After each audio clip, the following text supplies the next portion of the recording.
Sidaknya bukan siang hari, sidaknya bukan sore hari, tapi sidaknya di malam hari, di sepertiga malam terakhir, saudara.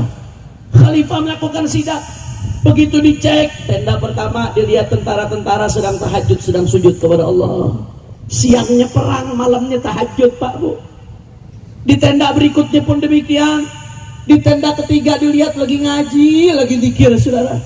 Sampai ke tenda kesekian, ketika tenda-tenda yang lain sedang asyik ibadah, di sepertiga malam terakhir ada satu tenda yang masih lalai dalam keadaan tidur, saudara. Khalifah begitu menemukan tenda yang dalam keadaan tidur, apa kata Khalifah? Oh, pantes di saat yang lain ibadah tapi ada yang lalai. Ini dia nih penyebab tertundanya kemenangan dari Allah Subhanahu wa ta'ala. Ini dia nih penyebab kesialan di tengah-tengah kita, saudara. Akhirnya itu yang tidur dibangun-bangunkan, disuruh tahajud, diperhatikan ibadahnya sekian hari. Beberapa hari kemudian langsung datang kemenangan dari Allah Subhanahu. Masya Allah. Bu, Pak, ketinggalan tahajud menyebabkan tertundanya kemenangan. Bagaimana kalau nggak sholat subuh, saudara? Betul atau tidak? Betul atau tidak? Jawab orang Pangandaran yang kompak, yang ketinggalan sholat subuh, ayah loba. Jawab yang jujur, ayah loba. Yang masih suka kesiangan subuh, ayah loba. Bagaimana mau datang kemenangan dari Allah? Semangat dalam perjuangan penting. Ketika berjuang, mari kita teriakkan Allahu Akbar. Untuk menanamkan hanya Allah yang maha besar, selain Allah kecil. Tapi jangan hanya mudah semangat, harus dibarengi dengan ibadah, harus dibarengi dengan munajat kepada Allah. Karena kemenangan kita bukan karena banyaknya jumlah kita, bukan karena keberanian kita, tapi kemenangan datangnya dari Allah. Makanya jangan sampai kita semangat berjuang, subuhnya kesiangan. Semangat berjuang masih main judi online, Semangat teriak berjuang tapi masih pacaran, Kacau atau tidak? Kacau atau tidak? Itu penyebab tertundanya kemenangan dari Allah. Alhamdulillah. Ya Allah. Makanya saya mau tanya, jawab yang kompak semuanya. Siap kembali kepada Allah? Siap jalankan perintah Allah? Siap jauhi larangan Allah? Siap jalankan sunnahnya Rasulullah? Semua angkat tangannya, takbir. Sallu ala Nabi. Sadayana parantos ngartos. Alhamdulillah. Itu yang pertama. Kemudian yang kedua, saudara. Jadi tadi yang pertama, kalau mau negeri kita makin baik, harus banyak ahli ibadah yang istiqomah.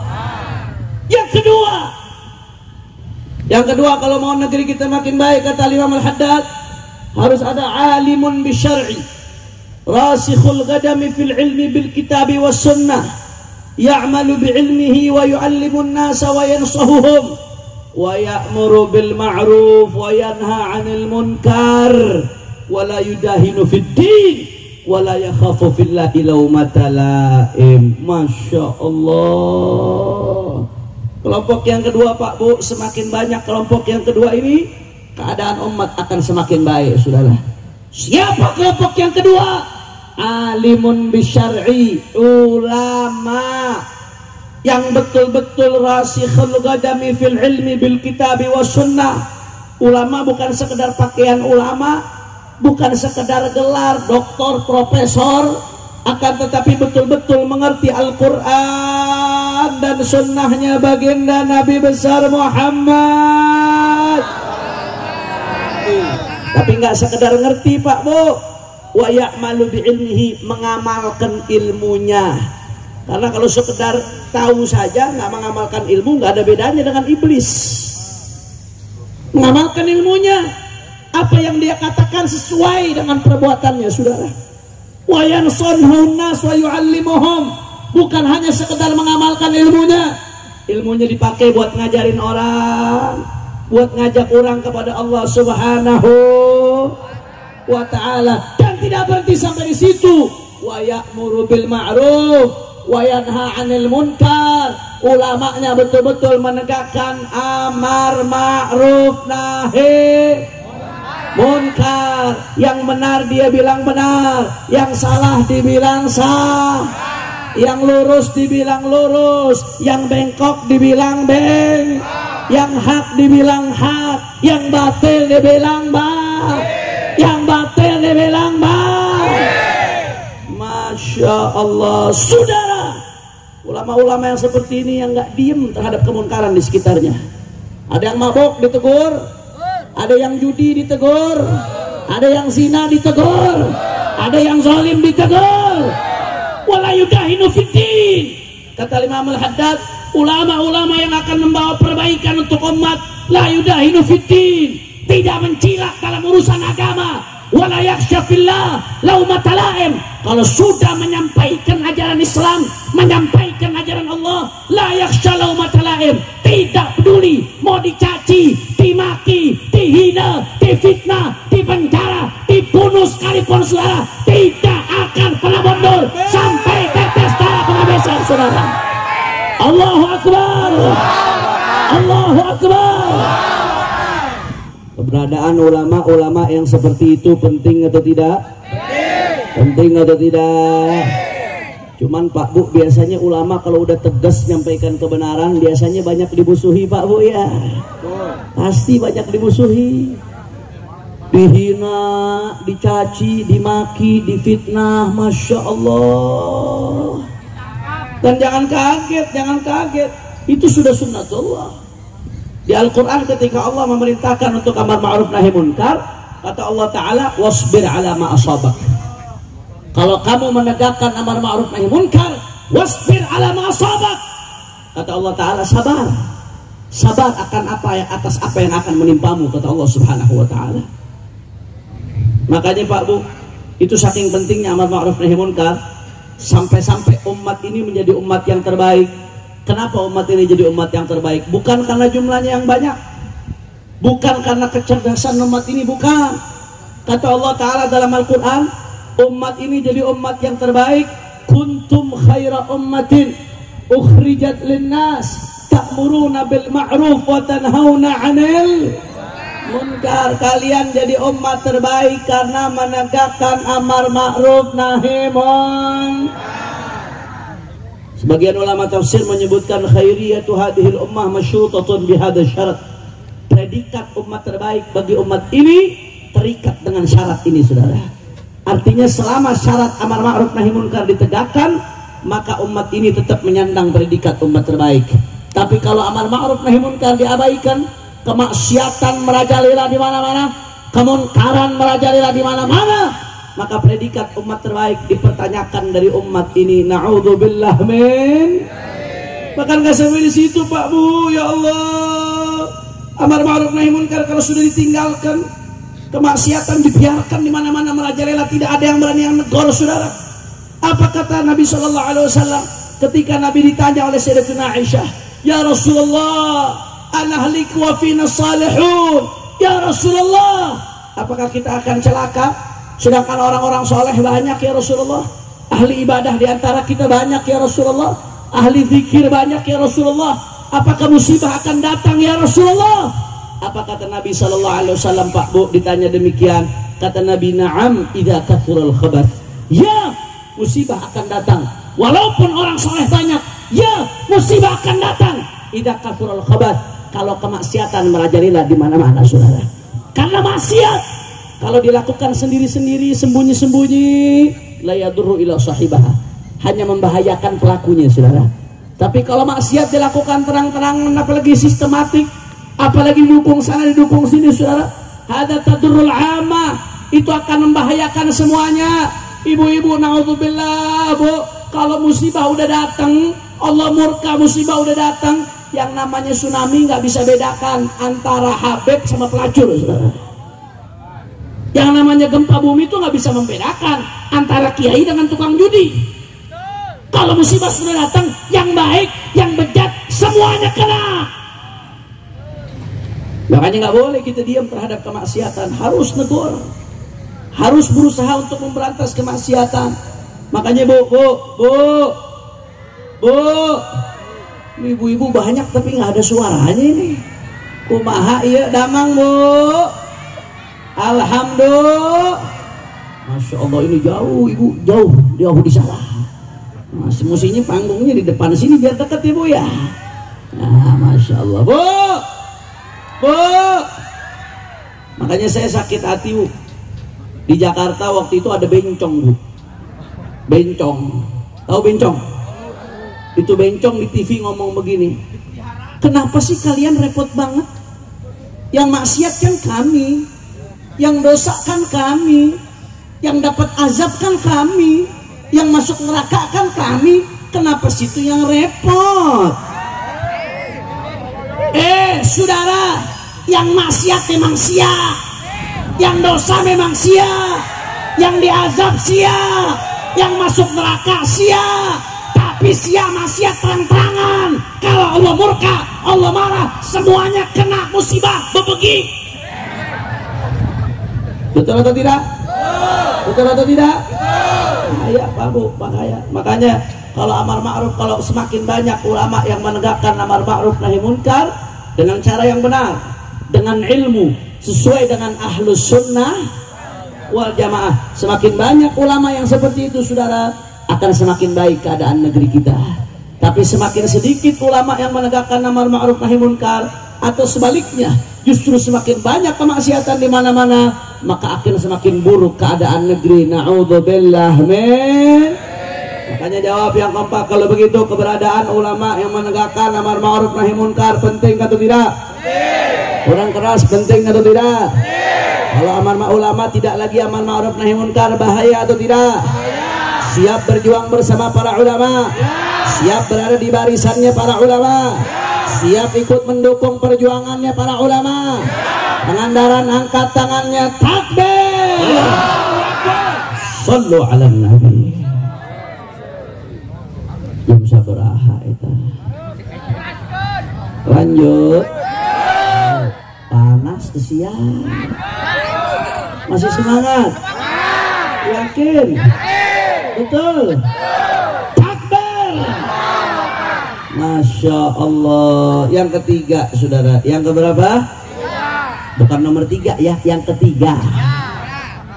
Yang ketiga saudara, kalau mau negeri ini makin baik kata Imam Al-Haddad, yang ketiga harus banyak al-ghaniyus sholeh, harus banyak orang-orang kaya yang yang mengumpulkan uang dengan cara saudara. Kalau udah orang kaya soleh, masya Allah, yang miskin dibantu, yang fakir dibantu, janda-janda susah dibantu, anak-anak yatim dibantu saudara, pesantren, majelis taklim, masjid, musola, ormas-ormas Islam dibantu, syiar-syiar dakwah, masya Allah. Orang kaya kalau udah soleh luar biasa dampak positifnya saudara. Makanya saudara, yang namanya dunia Pak Bu, dunia, kata Nabi Muhammad SAW, ad-dunya mal'unatun mal'unun ma fiha. Kata Rasulullah, dunia itu terlaknat Pak. Yang ngomong bukan saya, yang ngomong Rasulullah SAW. Bahkan dalam riwayat lain disebutkan, ad-dunya jifah, dunia itu seperti bangkai. Cuma orang gendeng, orang edan yang mau berebut bangkai saudara. Tapi kalau dunia sudah berada di tangannya orang soleh, apa kata Nabi Muhammad? Ni'mal malu soleh lirrajuli soleh. Sebaik-baiknya harta yang baik yang berada di tangannya orang baik. Masya Allah, masya Allah. Kalau orang kaya sudah soleh saudara, kekayaannya digunakan untuk mengangkat derajatnya, untuk menyenangkan dunia dan akhiratnya.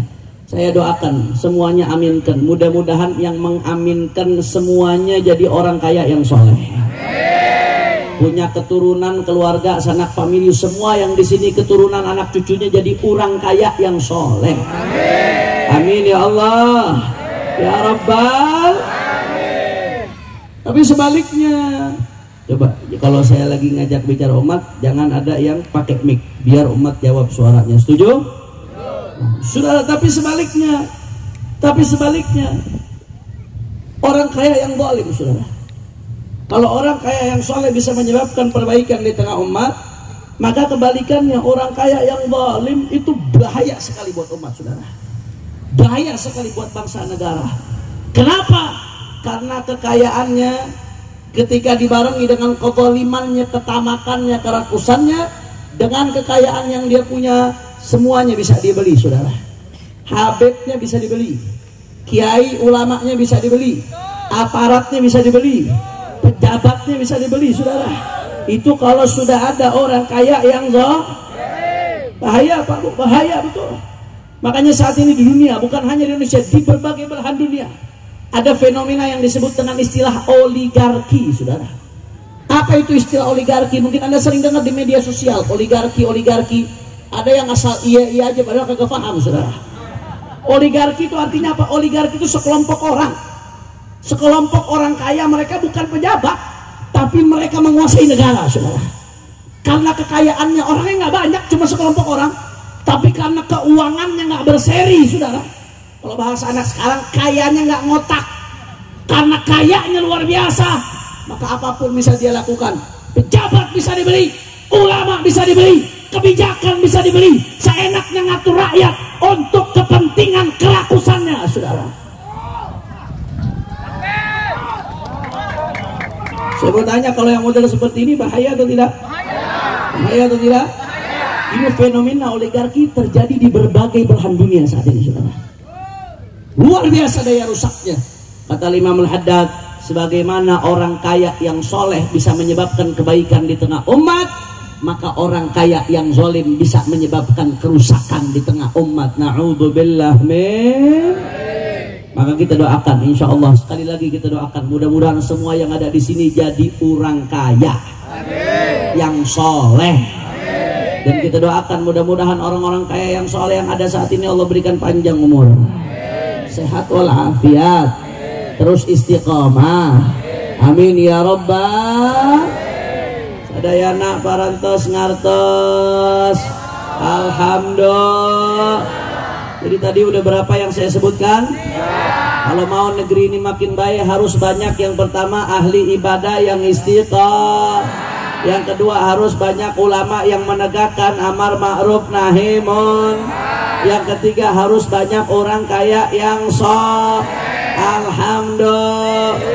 Yang keempat, saudara, kalau mau negeri kita baik, yang keempat harus ada imamun adilun munsifun salihus sarirah hasanus sirah mustaqimus siyasah. Kalau mau negeri kita baik, kata Imam Al-Haddad, mau bangsa baik, kehidupan makin baik, umat makin baik, harus punya imamun adil, pemimpin yang adil, yang munsif, yang tidak berat sebelah, yang betul-betul mengayomi seluruh rakyatnya, bukan hanya pendukungnya, saudara. Hasanus sirah, track recordnya bagus, rekam jejaknya. Salihus sarirah, pribadiannya bagus. Mustaqimus siyasah, lurus di dalam memimpin negerinya, saudara. Masya Allah. Bu, sehat bu. Pemimpin kalau sudah soleh itu saking luar biasanya, sampai-sampai Rasulullah mengatakan, yaumun min imamin adil khairun min ibadati sittina sanah. Kata Nabi Muhammad, satu hari dari pemimpin yang adil itu lebih baik daripada ibadah 60 tahun, saudara. Ada yang kuat di sini ibadah 60 tahun berturut-turut, sholat nggak berhenti. Jangankan 60 tahun berturut-turut sholat nggak berhenti. Ibu-ibu coba sholat dari ba'da isya sampai subuh, sholat sunnah, baca Quran 30 juz, saudara. Kalau nggak pagi-pagi pakai koyok semua kakinya, siapa yang sanggup ibadah 60 tahun? Tapi meskipun demikian, andai kata ada orang ibadah 60 tahun tanpa henti, maka satu hari dari pemimpin yang adil itu lebih besar daripada ibadah 60 tahun, saudara. Kenapa? Karena kalau orang sholat sunnah ya, saya bicara bukan yang wajib ya. ketika dia sholat, maka manfaatnya kembali ke dirinya sendiri. Dia dapat pahala, tapi manfaatnya ke dirinya sendiri, saudara. Tapi kalau orang-orang yang pemimpin yang baik, kalau dia bupati, wali kota, dia punya jutaan rakyat. Kalau dia gubernur, dia punya puluhan juta rakyat. Kalau dia presiden, dia punya ratusan juta rakyat. Satu kebijakan baik yang dia buat, maka yang rasakan jutaan, puluhan juta, bahkan ratusan juta orang merasakan manfaatnya, saudara. Betul atau tidak? Bagaimana nggak besar pahalanya?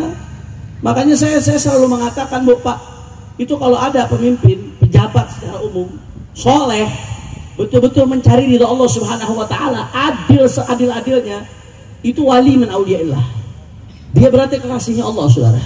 Walaupun dia tidak pakai peci, walaupun dia tidak pakai imamah, saudara. Kenapa? Karena dia telah melakukan sesuatu yang sangat besar, yang satu harinya lebih dari 60 tahun ibadah, Bapak Ibu sekalian. Alhamdulillah.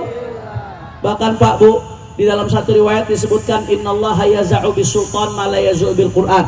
Kadang-kadang ada orang dinasehatin pakai Al-Quran nggak mempan, tapi begitu tangan kekuasaan turun tangan langsung mempan, saudara. Bukan berarti saya mengatakan kekuasaan lebih besar dari Al-Quran, enggak. Al-Quran kalamullah, nggak bisa dibandingkan, saudara. Tapi terkadang faktanya di tengah masyarakat ada orang dinasehati pakai ayat Quran nggak mau dengar, tapi begitu tangan kekuasaan turun tangan baru nggak berani dia, saudara. Saya kasih contoh, Bu, di Jakarta. Di Jakarta itu ada tempat namanya Alexis. Orang Pangandaran tahu Alexis? Tahu dari mana ente? Bahaya itu. Itu tempat pelacuran besar, Bu, di Jakarta, Bu. Top. Yang main ke situ orang-orang besar, top udah.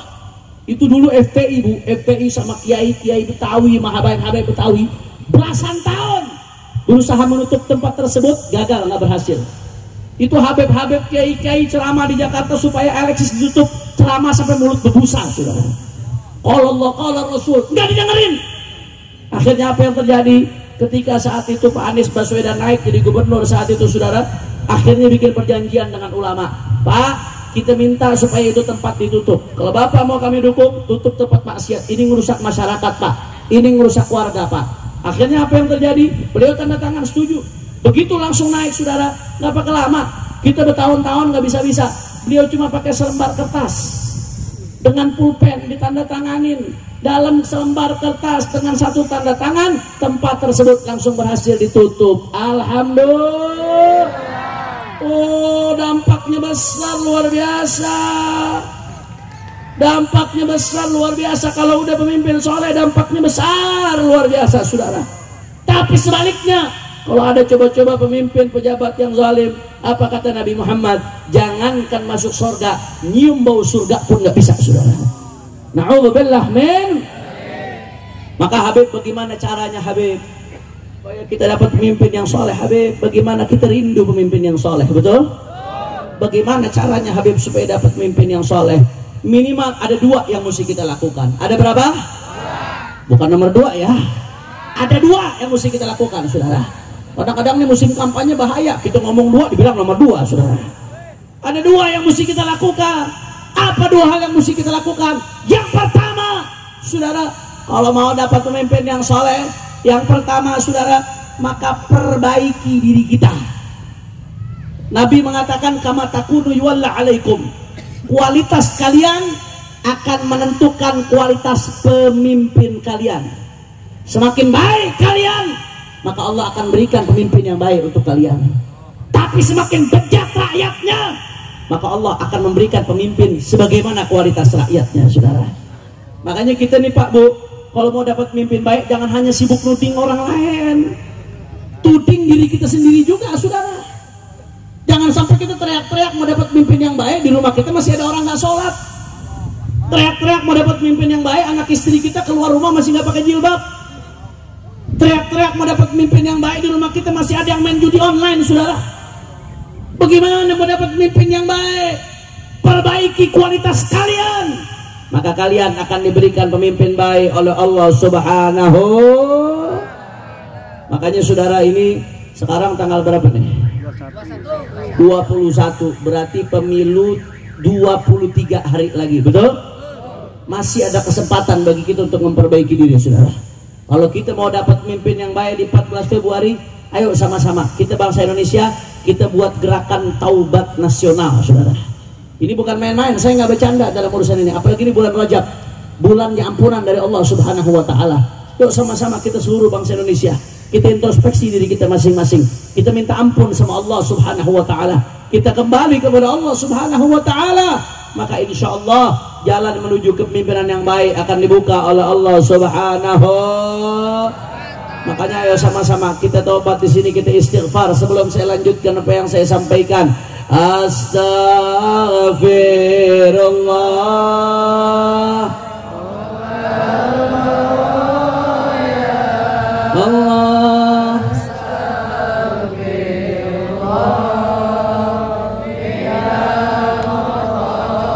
Ya Astaghfirullah.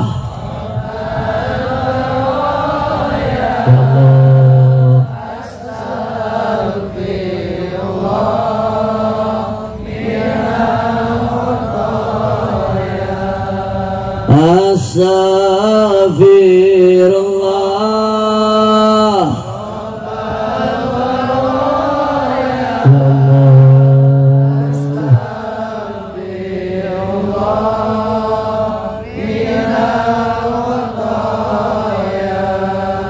Rabbi zidni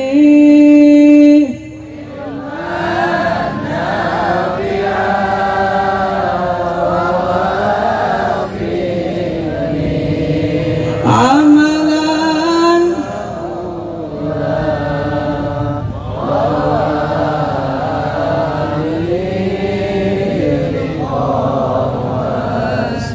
Allah.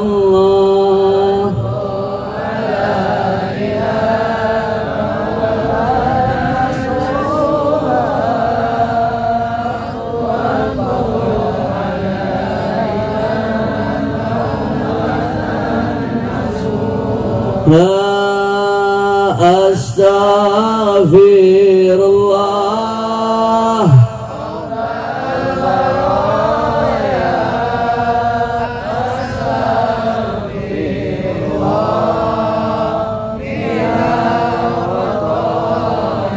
Sekali lagi astaghfirullah.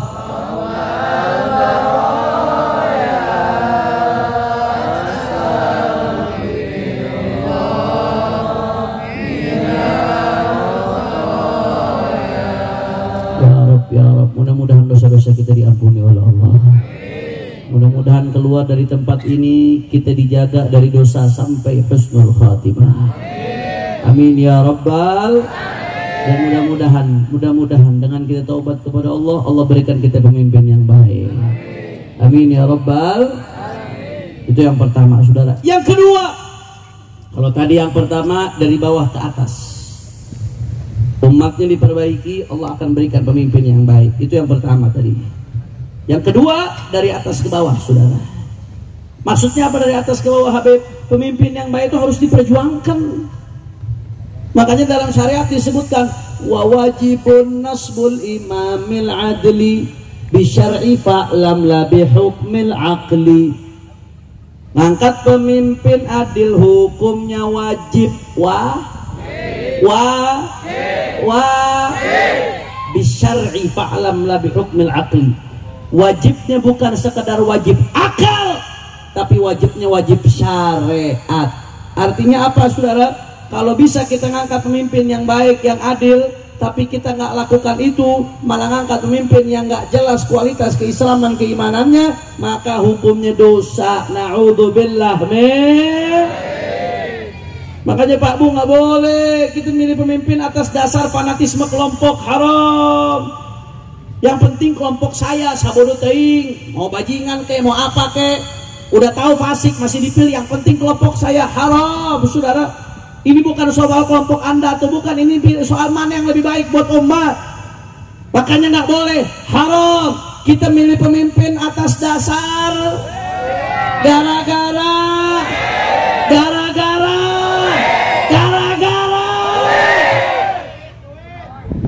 milih pemimpin gara-gara dikasih duit, ayah loba.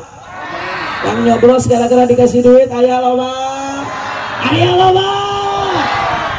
Masya Allah. Saudara Anda tahu rental PS?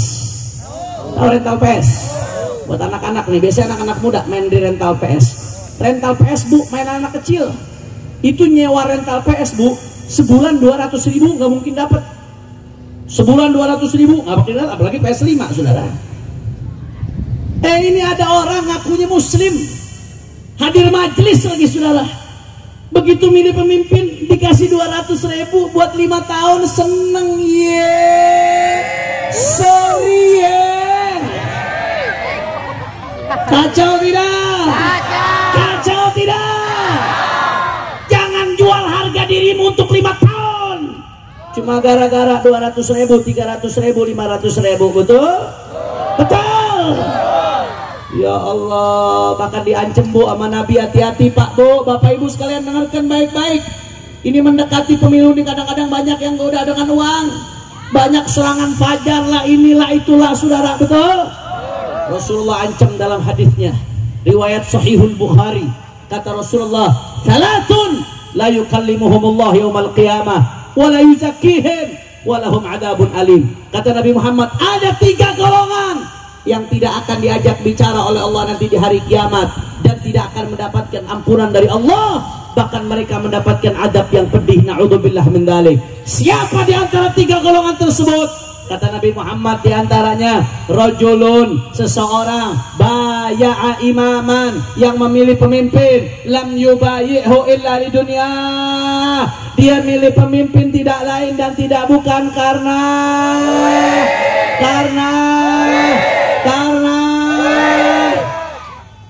wanipiro wa ina atahu mayurid wa falahu. Kalau dikasih duit baru mau milih, kalau nggak dikasih nggak mau. Padahal orang baik saudara, Masya Allah.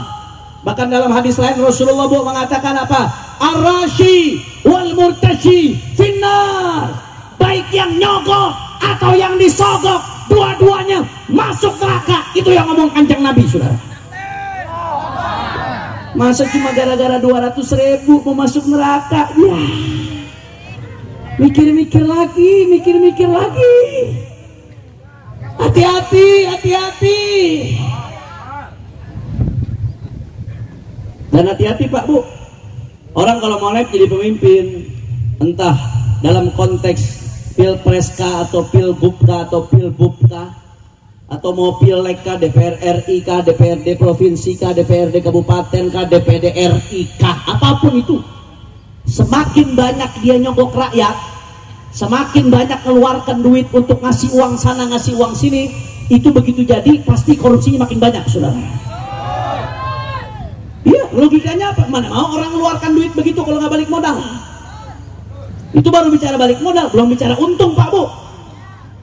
Makanya banyak caleg-caleg yang begitu gagal nggak jadi, gak gila masuk rumah sakit jiwa saudara.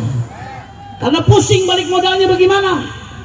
Makanya KPK mengatakan apa? Kata KPK, itu money politik uang, itu akarnya korupsi.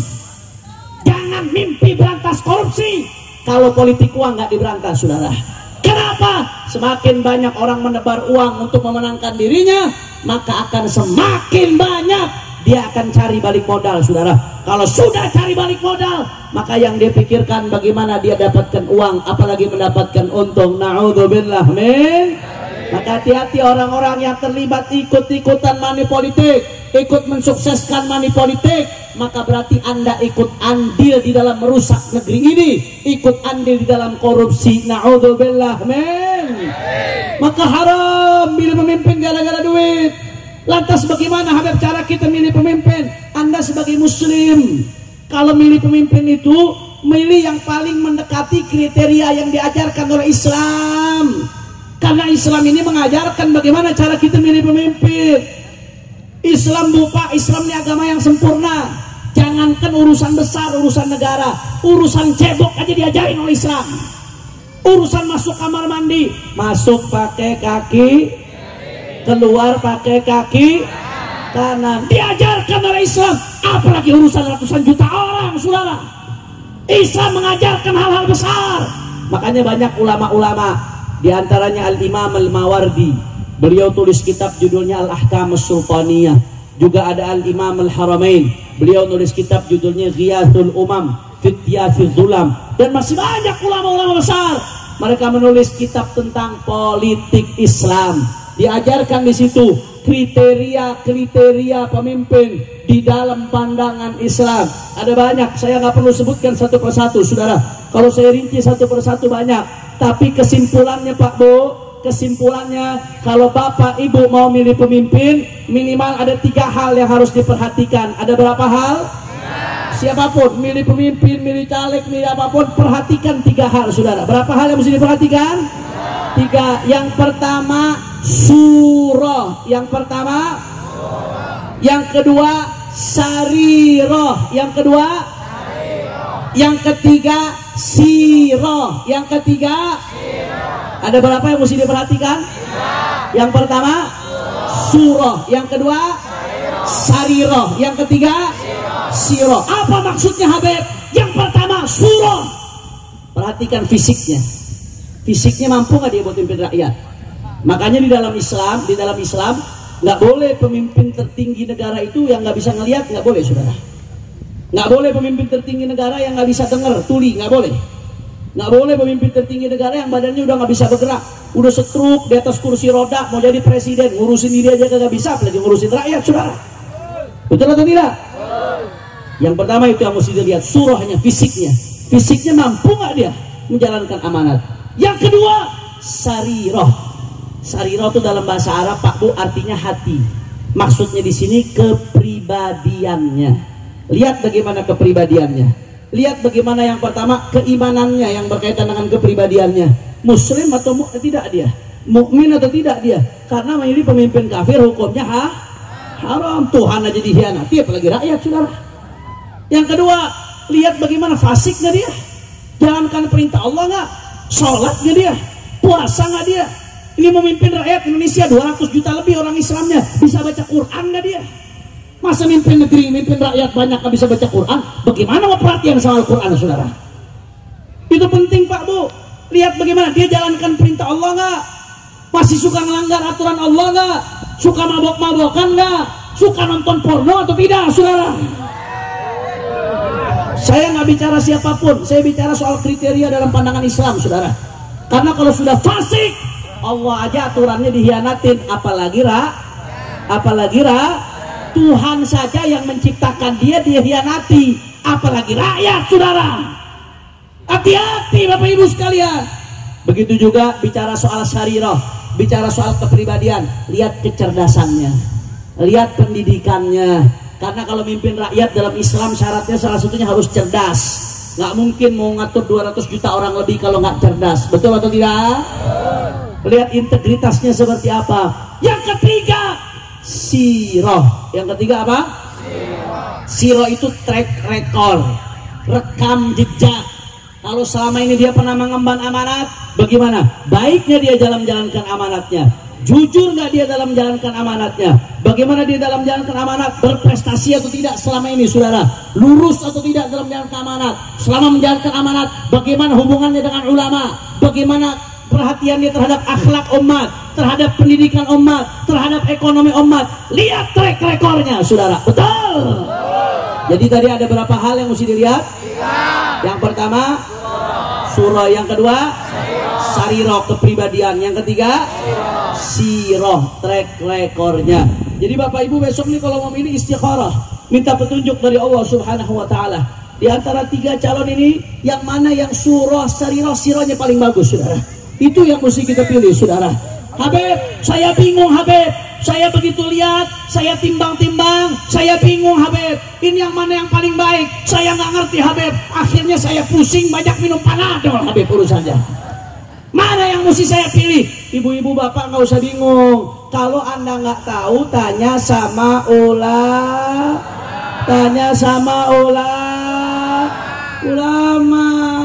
Kita ini orang Indonesia, alhamdulillah nikmat, dekat dengan ulama. Dalam segala hal kita rujukannya ulama. Kalau ada yang lahiran minta doa, yang dicari siapa? Orang kompak jawabnya, yang dicari siapa? Ulama. Begitu akikah minta doa, yang dicari ulama. Begitu sunat, yang dicari dokter. Sunat nyari ulama. Setelah itu minta doa sama ulama. Setelah itu ada yang mau belajar, mau mondok, mau kuliah, minta doa, minta doanya sama ulama. Setelah itu nikah, yang dicari siapa? Ulama. Saudara, minta doa, minta arahan ulama, sah atau enggak pernikahannya. Setelah itu punya apa setelah nikah? Dia bangun rumah, tasyakuran, yang dicari siapa? Ulama. Minta doa sama ulama. Setelah itu ada yang sakit, minta doa, yang dicari ulama. Setelah itu saudara mati, mau dikubur, minta doa, yang dicari dari kecil sampai mati, dikit-dikit ulama, dikit-dikit ulama, yang dicari ulama. Giliran milih pemimpin, ulamanya dibuang, yang diambil 200.000. Sorry Kacau tidak? Kacau tidak? Kacau tidak? Innalillahi. Maka carilah pandangan para ulama. Apalagi kalau ulama sudah berkumpul, saudara, bermusyawarah bersama-sama. Makanya imam besar Ayahanda Sayyidil Walid Al-Habib Muhammad Rizik bin Husain bin Syihab, mudah-mudahan dimenangkan perjuangan beliau oleh Allah Subhanahu wa taala. Sayyidil Walid Habib Rizik, beliau ketika bulan Oktober beliau mengatakan, ini sebentar lagi 2024 kita akan memilih pemimpin, maka jangan kita milih pemimpin, kata beliau, atas dasar kebencian. Jangan mula kita pilih pemimpin karena dasar hawa nafsu. Umat mesti diarahkan. Maka sebaik-baiknya manakala ulama berkumpul bermusyawarah. Kalau satu orang saja yang menetapkan, kata beliau, kalau saya hanya menetapkan sendiri, mungkin pandangan saya bisa salah karena saya sendiri. Maka sebaik-baiknya musyawarah. Mana dima manistasyar, tidak akan menyesal orang yang bermusyawarah. Maka diadakanlah yang disebut dengan ijtima ulama di Bogor pada tanggal 18 November 2023, dihadiri oleh 1.000 ulama, hampir 1.000 ulama dari Sabang sampai Merauke hadir di acara ijtima ulama. Hampir 1.000 ulama dari Sabang sampai Merauke. Untuk apa para ulama-ulama ini hadir? Mereka hadir untuk bermusyawarah. Ini sebentar lagi kita akan menghadapi 2024. Ada 3 calon, yang mana yang terbaik buat umat? Bermusyawarah di situ para ulama, saudara. Bermusyawarah para ulama, karena semuanya nomor 1, 2, 3 pasti punya sisi positif, betul atau tidak? Namanya manusia pasti punya kelebihan. Kita nggak boleh kebencian terus menutup kita dari kelebihan orang, nggak boleh, saudara. Dan semua pasti punya sisi negatif, betul atau tidak? Nggak ada yang sempurna, saudara. Tapi yang mesti kita cari, ulama pikirkan mana yang positifnya paling baik buat umat, mana yang negatifnya paling sedikit, mana yang paling mendekati kriteria surahnya, sirahnya, sarirahnya, paling mendekati kriteria syariat. Karena kalau mau nyari yang sempurna nggak mungkin, susah atau tidak? Susah, saudara. Mana yang paling besar maslahatnya buat umat, mana yang paling kecil mudaratnya buat umat, itu yang dipertimbangkan oleh ulama, saudara. Musyawarahlah ulama dari pagi jam 8 Pak Bu sampai jam 9 malam. Hampir 1.000 ulama kumpul di ijtima ulama untuk bermusyawarah. Nggak sampai di situ, kata para ulama, kita dukung-mendukung bukan karena duit, dukung-mendukung bukan karena pengen kursi, kita dukung-mendukung karena kemaslahatan umat. Maka harus ada kontrak politik, perjanjian politik dengan calon yang akan didukung nanti. Kalau dia menang, dia harus menjalankan perjanjian politik itu. Apa perjanjian politiknya? Ada 13 poin Pak Bu, yang disebut dengan fakta integritas. Ada 13 poin. Di antaranya poin nomor 1, kita minta nanti yang akan didukung untuk betul-betul menjaga NKRI dan Pancasila. Bagus atau tidak? Yang kedua, kita minta supaya betul-betul jangan sampai PKI bangkit lagi. Bagus atau tidak? Kita minta supaya revolusi akhlak ditegakkan. Nggak boleh ada nilai-nilai yang bertentangan dengan ketuhanan Maha Esa, seperti LGBT, prostitusi, judi, dan lain sebagainya. Bagus atau tidak? Kita pengen supaya keadilan sosial ditegakkan. Jangan sampai negeri kita yang kaya makin kaya, yang miskin makin. Di situ di perjanjian kita minta supaya hukum betul-betul ditegakkan dengan adil. Jangan tajam ke bawah, tumpul ke atas.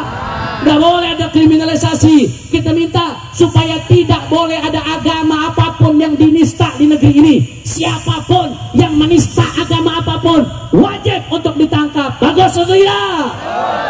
Dan seterusnya Pak Bu. Akhirnya setelah ulama musyawarah para ulama dari pagi jam 8 sampai jam 9 malam. Musyawarah menimbang, adu pandangan, adu argumen, saling memberikan masukan. Akhirnya pada malam hari semua ulama yang hadir sepakat di antara calon 1, 2, 3 yang paling memenuhi kriteria secara syariat adalah nomor 1. Alhamdulillah. Tapi nggak berhenti sampai di sini Pak Bu, nggak berhenti sampai di sini. Ulama bilang, Anda Pak Anies, Pak Muhaimin kalau mau didukung tanda tangan dulu nih, komitmen dulu nih, janji jalankan ini nih. Karena kalau Anda nggak tanda tangan, kami sabodotain, nggak ada urusan buat dukung-dukung, saudara. Anda jalankan, kami nggak ada kepentingan uang, nggak ada, bahkan kami mengeluarkan uang dalam memenangkan, saudara. Kami nggak ada urusan, kami pengen perbaikan buat negeri ini. Akhirnya apa yang terjadi, saudara? Beliau tanda tangani itu perjanjian Pak Anies dan Pak Muhaimin. Bahkan beliau tegaskan, kalau beliau jadi nanti, itu yang namanya kasus KM50 akan diusut tuntas, saudara. Takbir. Bahkan dia janji bahwasanya yang namanya LGBT nggak akan pernah dilegalkan di Indonesia, saudara. Bahkan dia janji Pak Muhaimin tuh kalau dia jadi judi online mau diberantas, saudara. Takbir, takbir. Akhirnya dengan demikian, dengan ditandatanganinya fakta integritas, maka resmi di bawah komando Imam Besar Ijtima Ulama mendukung Anies Baswedan Muhaimin Iskandar untuk jadi Presiden Republik Indonesia 2024, saudara. Allahu Akbar, Allahu Akbar, Allahu Akbar. Siap menangkan hasil Ijtima Ulama, siap perjuangkan hasil Ijtima Ulama, siap jadi relawan hasil Ijtima Ulama, siap sebarkan hasil Ijtima Ulama, siap ciptakan perubahan untuk yang lebih baik. Takbir. Habib kok kampanye sabodoting. Sorry saudara, saya kalau mau hidup enak, saya udah enak. Saya ngajar pengajian bulanan 19 titik pengajian. Saya dosen, saya ada pesantren, jadi yayasan di pesantren, wakil ketua umum yayasan. Saya ceramah di mana-mana. Saya ada usaha juga, alhamdulillah. Kalau saya mau hidup enak, saya udah enak. Nggak perlu saya begini-begini, resiko Pak, begini-begini Pak. Tapi kenapa saya harus sampaikan ini, saudara? Karena kita ingin perubahan. Perubahan itu harus ada pengorbanan. Nggak peduli, saudara, demi perubahan kepada yang lebih baik, demi Indonesia, apapun akan kita perjuangkan, saudara. Allahu Akbar, Allahu Akbar. Makanya saya mau tanya nih, ini orang-orang pelabuhan, orang bukan Pelabuhan Ratu, Pangandaran. Saya biasanya Pelabuhan Ratu, Pangandaran, orang Pangandaran. Kira-kira besok 14 Februari kalau nyoblos beli nomor berapa? Kurang kompak, nomor berapa? Coba yang ikut hasil Ijtima Ulama angkat telunjuknya semua. Yang ikut hasil Ijtima Ulama angkat telunjuknya semua. Takbir, takbir, takbir. Sallu ala nabi. Allahumma salli wa sallim barik alaihi wa ala alihi. Makanya saya mau baca pantun. Orang Pangandaran mau dengar pantun? Jawabnya bagaimana kalau baca pantun? Cakep. Jawabnya bagaimana? Coba. Saya tes dulu. Jalan-jalan ke Pangandaran. Cakep. Nanti terakhir jawabnya jangan cakep. Terakhir ketika saya sebut presiden, semua angkat telunjuknya sambil mengatakan Allahu Akbar. Setuju? Setuju? Setuju? Takbir. Main bola di Kebayoran Lama. Orang kompak, main bola di Kebayoran Lama. Jangan lupa ikut turnamen. Kami patuh Ijtima Ulama.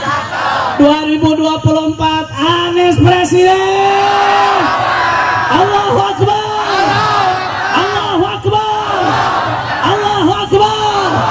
Siap menangkan hasil Ijtima Ulama, siap perjuangkan hasil Ijtima Ulama. Takbir. Azan, azan. Insya Allah tanda alamatul qubur. Amin, amin. Coba ada yang azan dulu. Mana yang azan? Coba ada yang azan. Salah satu kita ngambil berkahnya azan. Bismillah. Kiblatnya kemana kiblatnya? Hah? Kiblat ke sana. Ah itu udah bisa tuh azan.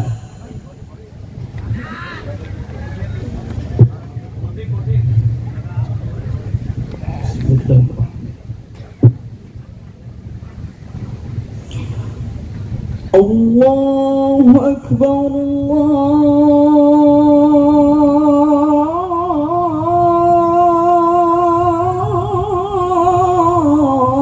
Allahu Akbar.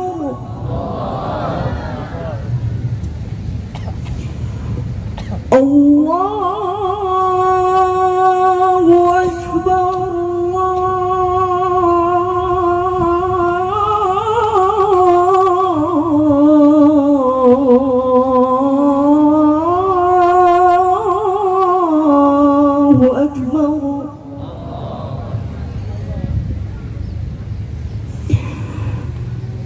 أشهد أن لا إله إلا الله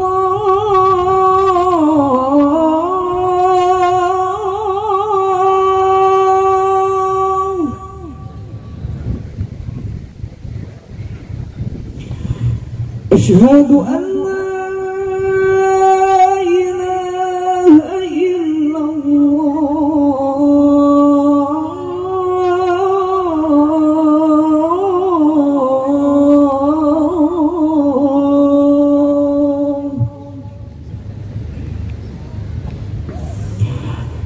أشهد أن محمدا رسول الله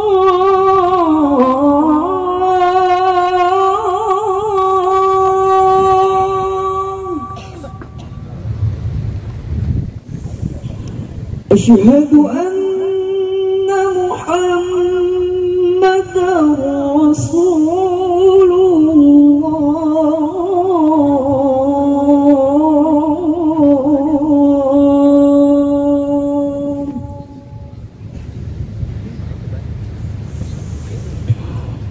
حي على حي على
حي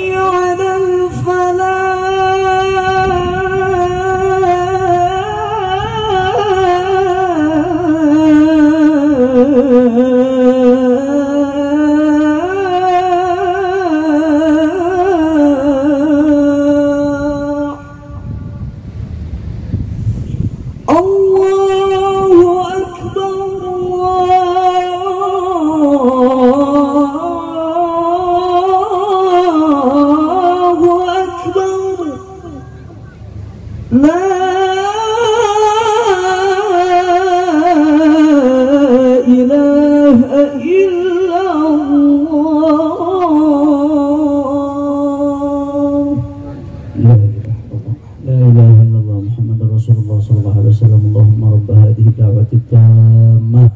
والصلاة القائمة آت سيدنا محمد الوسيلة والفضيلة والشرف والدرجة العالية الرفيعة وابعثه مقاما محمودا الذي وعدت إنك لا تخلف الميعاد رب اغفر لي ولوالدي رب اغفر لي ولوالدي رب اغفر لي ولوالدي وارحمهم كما ربونا صغارا وصلى الله على سيدنا محمد وعلى آله وصحبه وسلم Walhamdulillahirabbil.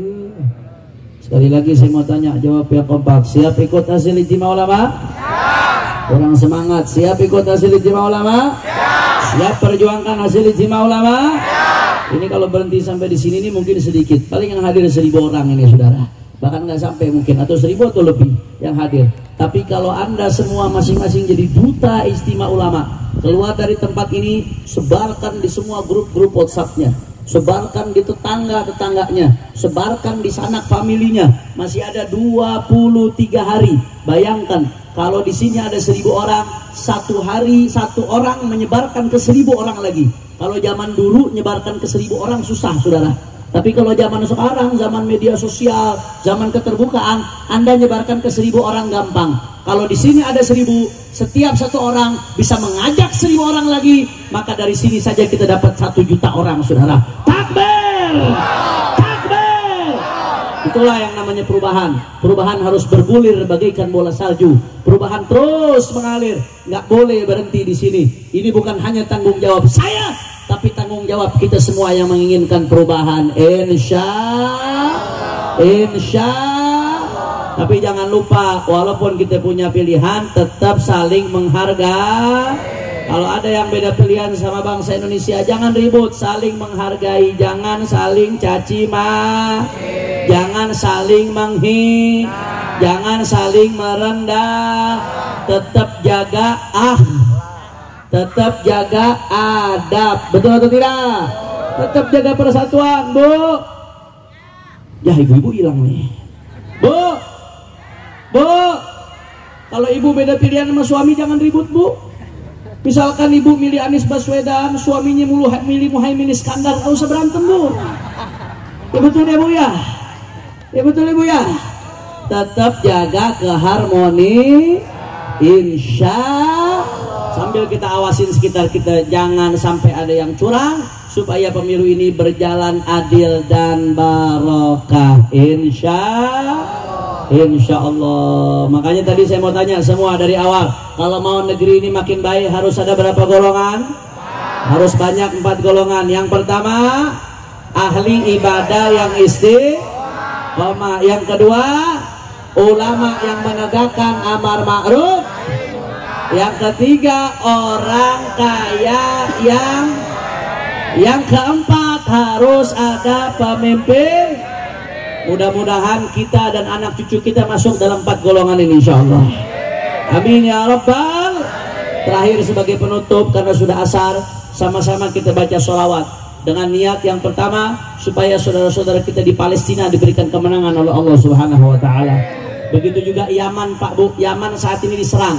Gara-gara Yaman bantu Palestina, Yaman nyerang kapal-kapal lautnya Israel. Akhirnya sekarang Amerika dan Inggris marah. Amerika habis-habisan nyerang Yaman, saudara. Jadi sekarang kita doakan, mudah-mudahan saudara kita di Palestina dan di Yaman diberikan kemenangan oleh Allah Subhanahu wa taala.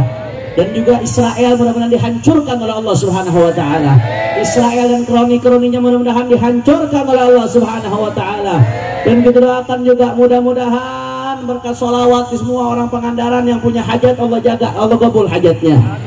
Yang sakit Allah sehatkan badannya. Yang sedang punya kesulitan Allah mudahkan kesulitannya. Yang sedang ada kesempitan Allah lapangkan kesempitannya. Amin.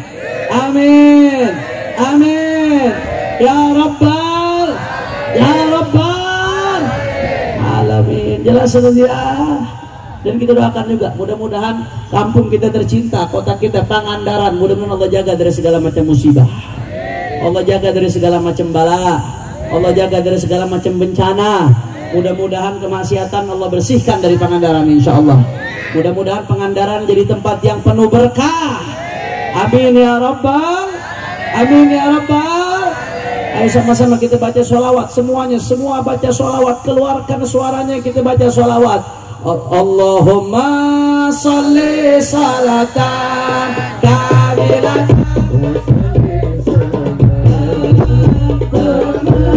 ala sayyidina Muhammadin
Kurang kompak.